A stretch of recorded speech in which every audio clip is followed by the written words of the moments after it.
Yeknabini Haishira, Nungshibini Haishira, ani subadangka episode 2 puduna lakchai mayang punataminarasi. Breaking matamni makoi nupa humdo class dagi thoraklaga nungsang hake aisi haiduna nagan gi garden oina thamnipa duda thola agalipli. Makoi ubada nubi humdusu lagduna belana hana hairi. Lu kenamda hage. Wadu dabada nupa humdusu nupi humduda inglei wangang bada ising litaba borisna. Sinu chanbe kadorage akhoi nang wasi kauride. Wadu dabada bela paina inglei borista. As ki image momo oidu wanang adumaina tawradi thamoi gase pubo gamjeba. Haibu wadu da leibasing duno I luhen khaknokta nupi mangonda yengduna leirambani. Beladi khoidau hena thitpa haidu oiraduna. Nangonda haibro nangna bu yekbraba. Ani dugi mataududa khamdoknei ilsi luhenda haifeding da I nupa mana yengduna leiramba duda ikaiba fawrai. Thongna fona lakibani nupi mahaksinga sidi. Adobu thamoki mapu ubagira leijaramba thongnado mangkibagum masado khangson-sonjai. Mata bela amadi rosi makoi animakna ilsidi inglai. Hairodana. Mata waduda luhen leplambadagi karino haina mityengdo tawrai. Ilsi lejaba sakti fazinduna. Aido class ki notes kara gyantadaba mayawri. Adugi luhe nanga notebook do amta waisage hage tawbani. Luhen waduda luthana yenglai nubi masu khangladuna. Aina haidi belagaro suhegado gyantadraba. Adugi Waduloide Borisna Fatana. Ko bibiro kaido. Akhoi nang wandi leibani gyantani na tawrini. Natrani si. Ilsi Boriski ko tawduda confirm ga khangde luhena amu kari hairapa haina sukhali. Amu tati jebira kadra hana gumnasu khandabanate. Mata ani duso luhen ki pa khungai bani. Luhen mong hada prab class tamna yam chinglemna makudu poketu da humdana janki. Lehoriba singduna ilsida onsiduna. Chalo inaruso salo. Haini insili ilsisu tamna janglai. Classroom ki thongsinduda jab leptuna leirami nupadu. Nabidusu hanaga yengda nontaduna fajanglatpaga. Nubagi fallaba tabaktuda wangba henkibana waisilui. Ayo. Mataududa luhen ilsida yengduna satkaklap hairai. Namai namito adam thakpa aduna di leigaroi. Mi ama oina ba honagiri khande khatpada. Cherakli badu tabada ilsi marai bakta nanduna yingdi yenglakta matin masadu sugali. Nupa masu nupigi mataudu pikibanara nontakibanara ugi fangde wakutasu notebook to pairi. Ilsi makada na leitada luhen ki notebook tu lauduna sathoki class dagi. Mataudu luhen yengduna wangangi karamba jindu sat umsinduna lephauri. Karino khangde nupa masu wangang dabada class da hainari. Adobu nupi mabo jeram dadadi machin se hekta mathang tholakpani. Ningsing da inumito. Flashback. Breaki timing da loiduna class to changnarakpada luhen famthabaga. Desk ki makada habliba box tuda gift packet ama leiribadu ubada luhen lokthoktu na yengi. Gift packing adugi makada letter ama suyori madubo hangdu na yengli. Lo, ay batang mini haina kangano. Ay nang bading nungsisay, thamoy sing na. Nang nayabiba, yabidaba. Nang bunong sibasidi. Nang bungaw jabasidi nasada hairaga kanganing bafawi. Aduna ay na proposal say ichabani na fonda. Nangi ka na haikadabano khangde, nangi habayawde, aduna mingtigaw sararoi. Aduna hanganjarage, nangi ilsi. Waruldo pabaloirakpada luhen nupi mabu yenglai. Midalorogi second bench to the family badu ubada famlambadagi fu agotuna praprablabtuna. Nupi sing to give bench manakta leptuna makuta give to sabiri. Nupi home to su set iglai ilsi tamoki mihusu kongjal yangba hinkalai. Class ki legiba students singdu oja janglaktabagi jarang naramba du loini iglai tawriba matawududa. Luhen makuta pariba potu nupidugi makutu lamduna satpisinduna khonzel khara saurap lumlum launa hayai Tamli balai to puning changna tom limit yam hila kono.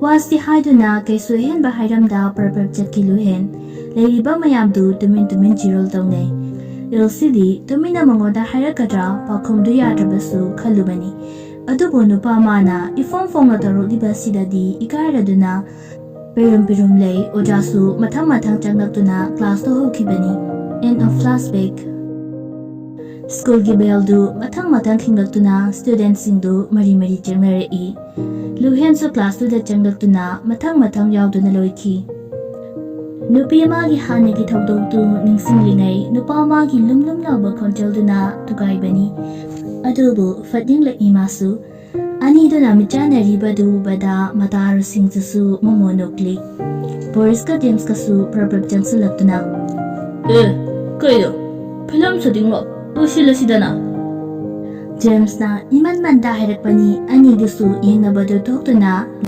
Luhen ilsigi khotang do paiduna yamthuna canteen-dudagi thoki mataududa student singdu ngakna yengnaduna lehauri nupi mabo sum chinglakpana classroom tamna purakpani magi bench baga nupi du sathadoi class tu sunga sidi student amta leiramde mataududa ilsi sor amasang hondoi Maramdi nupa magi haunabi mi leite khangda nganglakani khangbana tanbani mahak adubu kanamda leiramdaba sida harauri thangnaba mikupta ilsina na hanpu kiba notebook tu damana ngarang I love you haina tharamba thengnakiba du nupi da nangsilai nupi masu khangum lakum opangam haude saung nupa mana hairakpani Asok mathong chadaba karamba do pinanawo Dari ka solido Karama dingway na bahay pibiraga Adok du chadana tawrido karigino Ay hana na from the haidabra limit amata mo ay na Ikay ba du kangdaba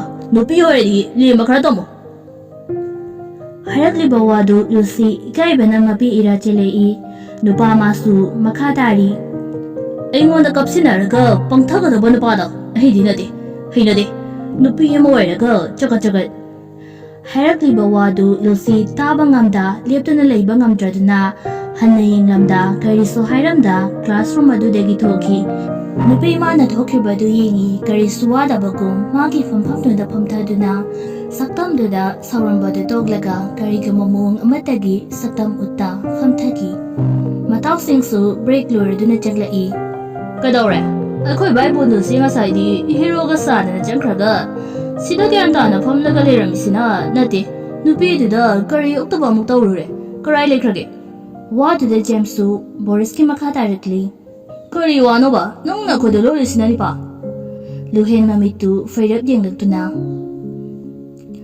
Kari sinade ba farano ay nupi da jaga tawga taban pada ay dinati nuhene kami na draw Ho adu na buhang nini koiso nupi sina propose tawre akoy somna yaba nati Adudi karino ba tawno no ba sise lai kara solzarasu masakti nuksiribani school sida nupa na tanaribani sida nang niyada basni ngaklise ado farene nang mase lai haite na yajibra adudi nang tapirasu yadro Karanda nang jabani Boris marakta James na amumu thitpani magi mataw ani sina hairisi taning de haina makoktu desk dalon thaduna leiki Ojasu mathang chaglai class tawki ilsinga sidi masadu yamna hainadrabani exam haidopaga kaiga punna punsinbana ayamba subject su fail orabani sigi tongana thamkhraga ngasai luhena nganglakiba du hena thamoi sokpana class tu tangai fadana yaurami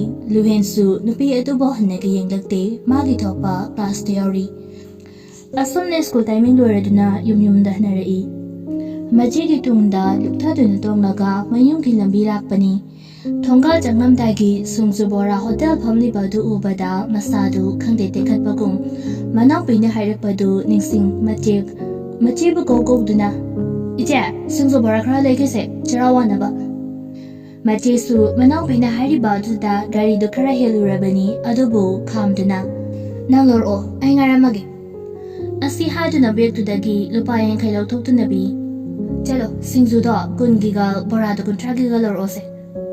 Asi haina paisa do pi ilsi thawai nawai tana leiramba du toklaga paisa do harau logduna hotel du da changlokduna pofam phambi ini aduda unsinduna ine singjolo pakon giga bora ko tragi galoge yomdo punaba hairakli badu tabada thambal harau kumlai ihe ichabu school halabo ngangna singjo bora do yomli hoine hale se sida leire Ichadi saksu phazai maram sumoi leirik so hairam kadaba mali asi haina birai singju bora yosusu logduna paisa do biraga hoine yam haisan hairam duna janjat mache gi gari manak talai yai result ko mai dore thawai waramba khara faduna nungai taba kokto ambadu mache na khanga herakpada soilawna amuk ningsinglai Majena hangbana ama mana mamito uriduna ngasai luhena jerakhiba mong madawdu urega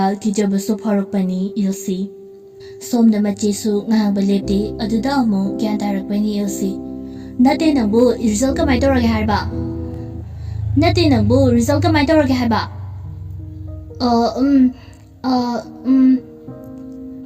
manaw paki mongduda sauna kamai tawrage harba Asumna machin manaw leira changlakpa du ngangan changlai mayungge thongkal yawraduna ilsi kumthaduna keto hanglaga grong changsilai mache su gari do thawchilai ima ho pale na chahlai mache yagi makhol tabada imungda leirik paramba thoibi parprap thoglai mama so taraduna thorai che ai ge hobi lera abo Maro subu da boy harapani ilsisu singjo boragi politin du hai du na ulaga tu lao dress hong ase cho dress ka do hongoro chara wana ba chakti biram lagi ma hai ngai machesu gari du insilam laga changai ima ako yase chere bani ko mache ke wada tabada ilsi prabab jangki thobi mache ya ke matung inaki kai dauriya be horen hangoi ma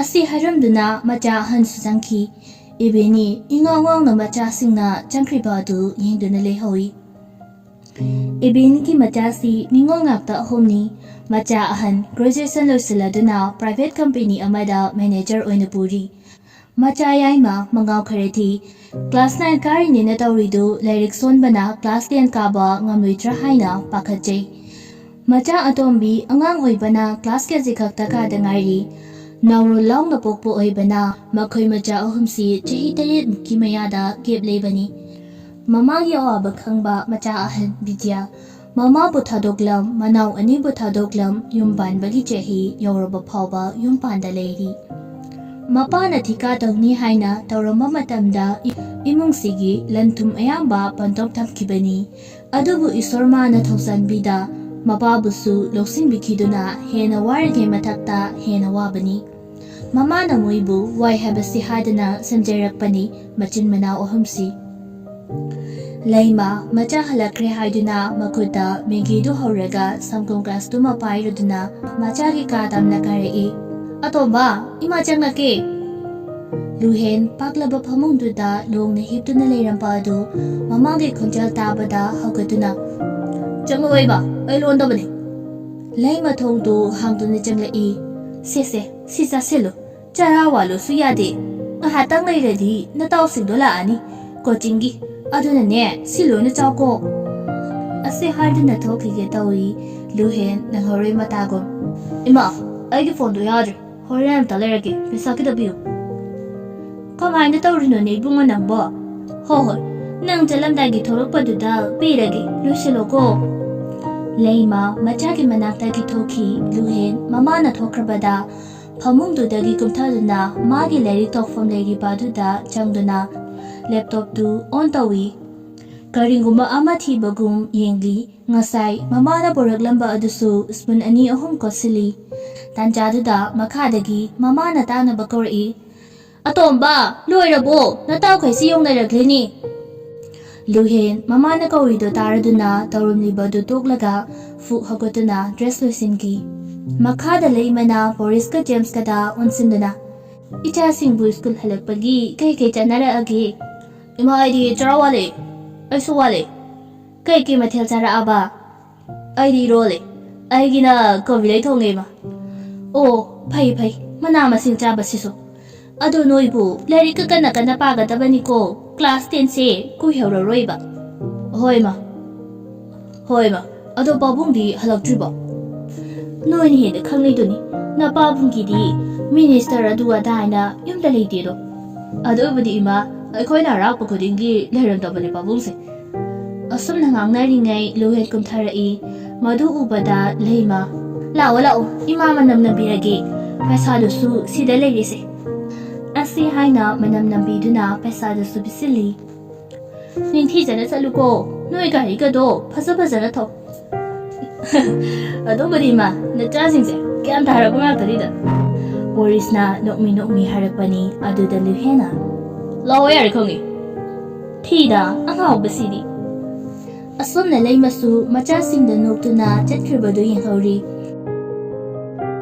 coaching ꯃꯐꯝꯗꯨ ꯌꯧꯔꯗꯨꯅ ꯃꯔꯤ ꯆꯪꯅꯔꯛꯄꯅꯤ ꯂꯨꯍꯦꯟꯁꯨ ꯊꯣꯡꯖꯤꯟ ꯌꯧꯔꯝꯗꯥꯏꯗꯨꯗ ꯅꯨꯄꯤ ꯑꯃ ꯈꯜꯂꯤ ꯇꯨꯡꯗꯒꯤ ꯆꯦꯜꯂꯛꯇꯨꯅ ꯂꯨꯍꯦꯟꯕꯨ ꯇꯨꯡꯗꯒꯤ ꯈꯪꯍꯟ ꯏꯜꯂꯛꯏ